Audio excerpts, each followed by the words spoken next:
Todd Rundgren is a true rock legend. He began his recording career in 1967 with the Nazz, started a very successful solo career in 1970, and then formed one of the most innovative and original bands ever, Utopia, in the mid-70s, altogether totaling over 33 album releases. He is also one of the most sought-after producers in the industry with nearly 100 productions to his credit. He is also an innovator in the worlds of video production, computer animation, software development, and interactive music. He produced the first real interactive music CD, No World Order, and one of the first enhanced CDs, The Individualist, in the early 90s. He is also one of the first musicians to offer music and data via the internet with his subscription service, Patronet. At 54, he continues to tour, this time out in an intimate, unplugged acoustic performance. We caught up with Todd at the historic Southgate House in Newport. Well, Todd, welcome to Northern Kentucky. These are your first few Kentucky shows. How do you find the audience response? Well, the Kentucky audience has been as good as any, and fortunately the venues that I've been playing throughout Kentucky have all been really nice. You know, we played a nice theater in Lexington and a beautiful theater in Ashland. This is not a theater, but it's I suppose preferable to some of the bars that you might wind up playing. I'll tell you what, got to be better than Bogart's. Oh, absolutely. Anything's better than Bogart's. Anything's better than Bogart's. The Emory was nice, but I guess it's unavailable. This is a very historic, they call it the historic Southgate House. And the inventor of the Tommy gun, I believe, lived here. Oh, jeez. A little scary, but kind of. That's why it's half underground. Right. You produced some of the classic albums of all time, Meatloaf, XTC, New York Dolls. What kind of artists do you like to produce, and is there anything on the horizon production-wise? I suppose my strengths are in bringing out the best in the sort of singer-songwriter and/or quirky band. You know, like that. It's usually somebody who does their own material and who is either very new to recording or is looking for something new in their recording. Subsequently, the kind of records that are being made today, there's not very many that fall under that category. So I haven't been doing a lot of production recently. I see. Pro Tools is very popular computer studio software. Are there any particular software that you care for or don't care for? Well, that's one of the tools I use. And I also use, for my sort of composition rig, a thing called Reason. A company named Propeller Heads makes it. I see. And essentially it's a whole virtual rack of synthesizers with a sequencer and stuff, and when you're sketching out your music it gives you all the sounds you could possibly need, and it runs on my laptop. So very nice. You're also considered a guitar hero to a lot of musicians, and I know in the 70s you experimented with interfacing pitch to voltage conversion and synthesizer modules way ahead of your time.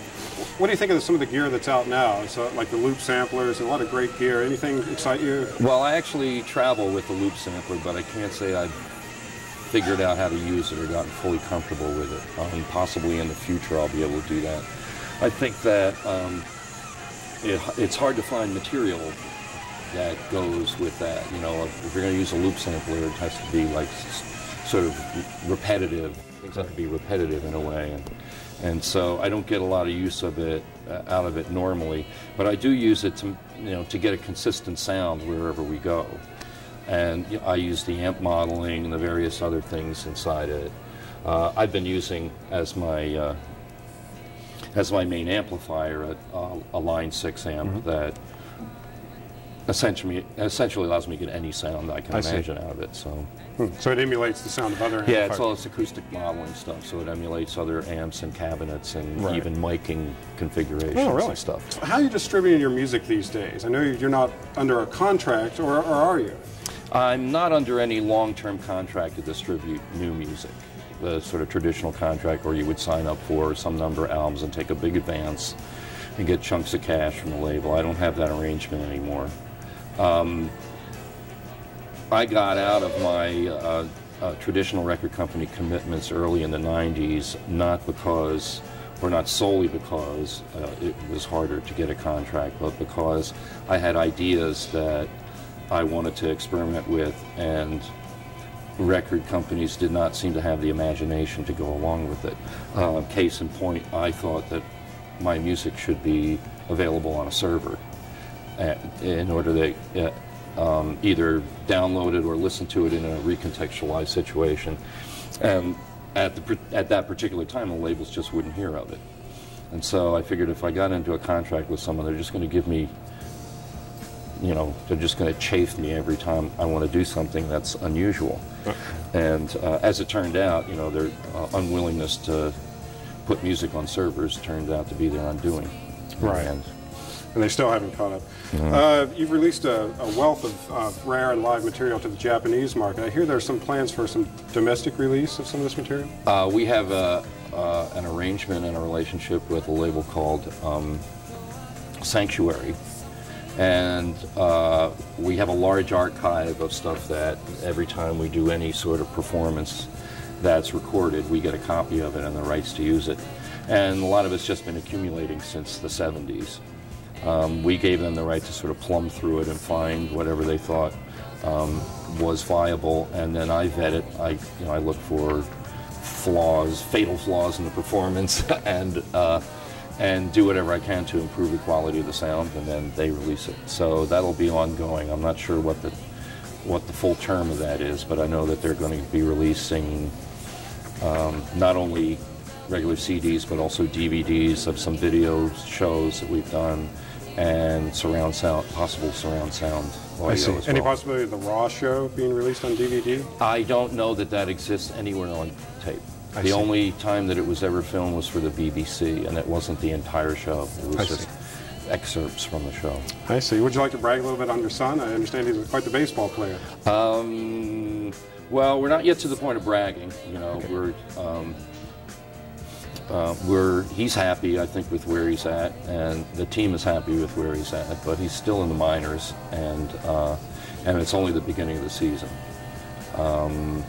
In about 3 months, we'll know whether it's time to brag, I suppose, you know, whether he'll be going to the All-Star game or something like that. It's early yet. Okay. One last thing.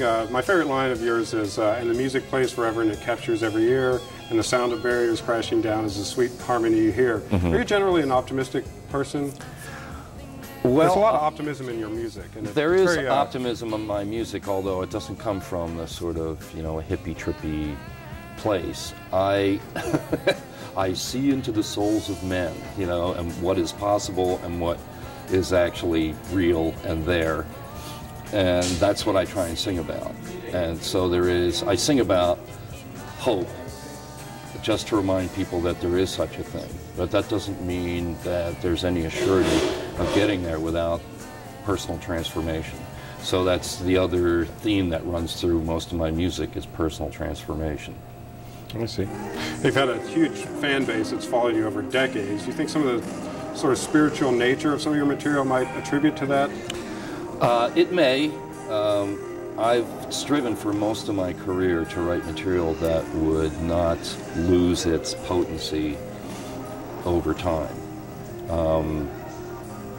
If it loses its potency for me, then I'm unsatisfied and I have to kind of plumb deeper, I suppose.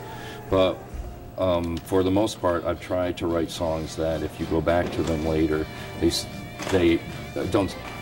they aren't connected to, they're not dated or anything like that. They're not intended to be dated. They may be dated in terms of their musical style, but the lyrics are supposed to remind you of timeless things, I guess.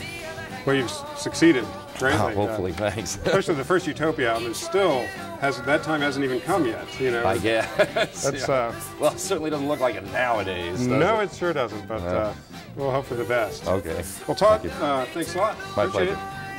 And the music plays forever, and it captures every ear. And the sound of barriers crashing down is a sweet